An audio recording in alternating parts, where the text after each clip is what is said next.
Hi friends, welcome back to your English Linguist, where we have fun learning every day. Today we're learning about the phonics sounds of vowel digraphs, i.e., OA, OE, OI, OO, OU, OW, UE, and UI.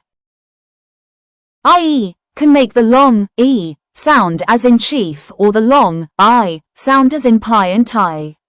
The pronunciation depends on the word and some spelling rules. OA makes the long O sound as in boat, road, and soap. This digraph is usually found in the middle of words and provides a strong, smooth O sound. OE also makes the long O sound, often found at the end of words, such as toe, foe, and hoe. It gives the same sound as OA, but is less common. OO is a versatile digraph. It can make the long oo sound as in moon and food, or the short oo sound as in book and good. The difference often comes down to word memorization. OU can represent many sounds, but it often makes the diphthong as in out, shout, and house.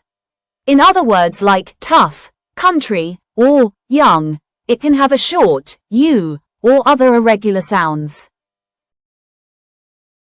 OW can make the long O sound as in snow and grow, or the diphthong as in cow and now.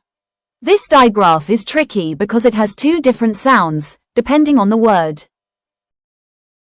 UE commonly makes the long U sound as in blue, glue, and true. It's typically found at the end of words and gives a smooth, stretched oo sound. UI usually makes the long U sound in words like fruit, suit, and juice. It's found in the middle of words and gives the same sound as UE or oo. If you enjoyed this video, don't forget to like, subscribe, and hit that bell icon. Thanks for watching, and I'll see you next time.